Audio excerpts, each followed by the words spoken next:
नमस्ते दोस्तों, मेरा नाम सक्षम सक्सेना है। Welcome and welcome back to my YouTube channel Sahaj education classes. आज हम लोग कट ऑफ के रिगार्डिंग बात करने वाले हैं कि बीएमएस, बीएचएमएस और बीयूएमएस की फर्स्ट राउंड में कितनी कट ऑफ जा सकती है और लास्ट राउंड तक भी कितनी एक्सीड कर सकती है। ठीक है, तो टोटल सीट्स की बात करें तो यहाँ पर जो बीएमएस के अंदर टोटल सीट्स 502 देखने को मिली थी। जब मैंने इसका जो है डिफरेंशिएट किया तो 200 जो सीट्स हैं वो जनरल में है, 135 सीट्स ओबीसी में देखने को मिली है, 50 सीट्स ईडब्ल्यूएस में है। ठीक है, ये गलती से जनरल लिख गया है, ये पर्टिकुलरली जो है वो ईडब्ल्यूएस होगा। ठीक है, ये ईडब्ल्यूएस में है 50 सीट्स। उसके बाद एससी कैटेगरी में जो है 105 सीट्स हैं और एसटी कैटेगरी में जो है वो 10 सीट्स हैं, 110 नहीं, ओनली 10 सीट्स हैं। ठीक है, तो ये सब हैं, ये सारी बीएमएस के अंदर सीट्स हैं। अब अगर मैंने जो है इसका डाटा थोड़ा कैलकुलेट किया था, ऊपर भी ये कैलकुलेशंस आप देख सकते हैं, जिसमें मैंने ये कैलकुलेट किया था कि कम से कम नॉट पेड के जो कैंडिडेट्स की बात करें तो लगभग 2000 में से 68 कैंडिडेट्स ऐसे हैं जिन्होंने सिक्योरिटी मनी पे नहीं की है। ठीक है, तो टोटल 2000 से अगर बात करें तो 1932 जो स्टूडेंट्स हैं वो काउंट चॉइस फिलिंग करेंगे अभी। ठीक है, इनमें से कुछ ऐसे भी हैं स्टूडेंट्स अभी 2000 के अंदर जो अदर देन यूपी हैं, यानी कि प्राइवेट कॉलेजेस के लिए टारगेट कर रहे हैं। तो अब अगर हम आगे थोड़ा सा बात करें तो स्टेट रैंक देखो, अनरिजर्व कैटेगरी में अगर 200 स्टूडेंट्स की बात करें, क्योंकि देखो इसमें ओबीसी के स्टूडेंट्स भी बहुत सारे हैं, तो जनरल की सीट्स जो है ओबीसी और ईडब्ल्यूएस वालों को भी मिलेंगी।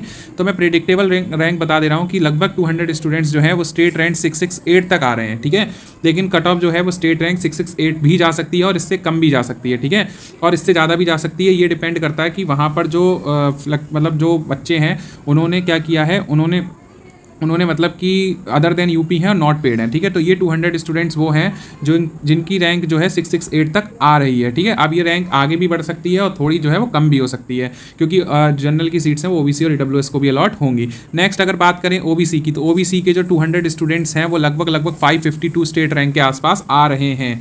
ठीक है, तो क्योंकि इनकी जो सीट्स हैं वो अगर हम ऊपर देखें तो 135 सीट्स हैं, तो कुछ सीट्स जनरल को भी अलॉट होंगी। तो लगभग हम अप्रॉक्सीमेट मान लेते हैं कि जिनकी भी स्टेट रैंक जो है 550 के आसपास हैं वो ओबीसी कैटेगरी में सेफ माने अपने आप को बीएमएस की सीट्स के लिए। ठीक है, सारे कॉलेजेस के लिए, जितने भी 8 कॉलेज हैं उनके लिए। नेक्स्ट अगर ईडब्ल्यूएस कैटेगरी की अगर हम बात कर रहे हैं तो ईडब्ल्यूएस कैटेगरी में 50 स्टूडेंट्स, क्योंकि 50 सीट्स हैं तो जो पहले 50 स्टूडेंट्स होंगे उन्हीं को मिलेगी।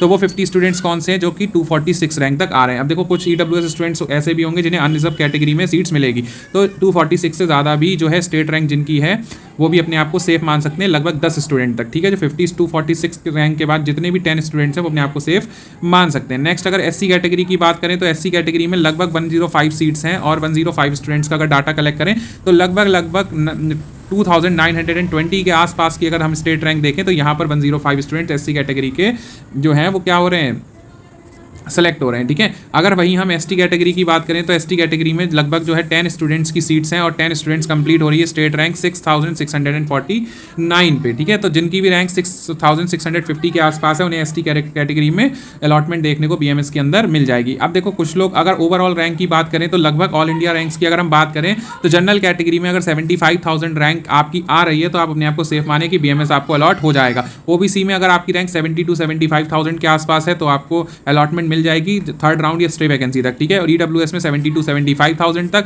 वहीं अगर एससी में बात करें तो 2,30,000 तक और एसटी में बात करें तो 6,60,000 तक लास्ट में अलॉटमेंट देखने को मिल जाती है। अब जरूरी नहीं कि यहाँ पर जो बच्चे ऐसे दिख रहे हो कि जिनके इतने हो वही काउंसलिंग कराएं, ऐसा कुछ नहीं है। आप आगे फर्दर भी राउंड्स में पार्टिसिपेट कर सकते हैं, क्योंकि इसमें जो है वो वेरिएशंस देखने को मिल सकते हैं। हो सकता है बहुत सारे बच्चे अदर देन यूपी थे, ठीक है, वो प्राइवेट कॉलेजेस के लिए पार्ट ले रहे हैं, तो और कुछ उन्हें नॉट पेड हैं, कुछ एमबीबीएस में अभी आगे फर्दर जाएंगे क्योंकि काउंसलिंग अभी चल रही है। ठीक है, तो ये एक प्रेडिक्टेबल कट ऑफ है। बाकी हम जो है अलॉटमेंट जब आएगी तो उसके बेस पे क्लैरिफाई करेंगे कि कितना और आगे तक मिल सकता है। ठीक है, तो अभी बिल्कुल भी जो है वो डरे ना। फिर अगर हम बीएचएमएस की बात करें तो बीएचएमएस में जिनकी रैंक भी 2,20,000 से 2,50,000 के आसपास है वो फर्स्ट राउंड में अलॉटमेंट की जो है वो पूरी संभावना रख सकते हैं। ओबीसी में 2,40,000 से लेकर 2,60,000 तक। एससी की बात करें तो लगभग 4 लाख तक अलॉटमेंट देखने को मिलेगी और वहीं एसटी की बात करें तो लगभग 10 लाख के आसपास तक आपको अलॉटमेंट देखने को मिल जाएगी। ठीक है, तो बीएचएमएस में जिनकी इतनी रैंक है वो अभी अपने आप को सेफ माने। बाकी अलॉटमेंट के बाद देखते हैं कि बीएचएमएस का काफ़ी नीचे तक जाएगी कट ऑफ। ठीक है, तो अभी इतना अपने आप को सेफ माने, जो भी इस जोन में आ रहे हैं उन्हें बीएचएमएस का कोई ना कोई गवर्नमेंट कॉलेज फर्स्ट राउंड में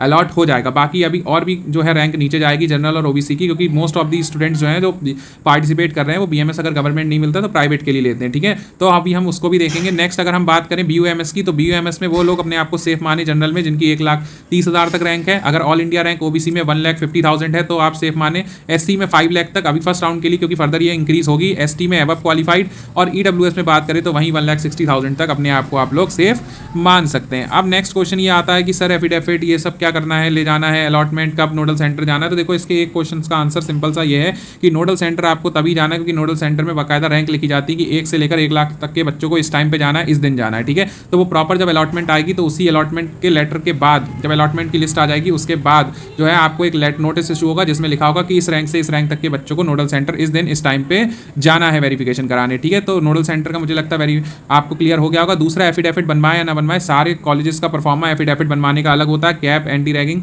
ठीक है। तो अपनी तरफ से कुछ भी मत बनवाए। मेडिकल सर्टिफिकेट यूपी में नहीं लगता क्योंकि मेडिकल जो है आपका कॉलेज में जाएंगे तब ही होगा, ठीक है।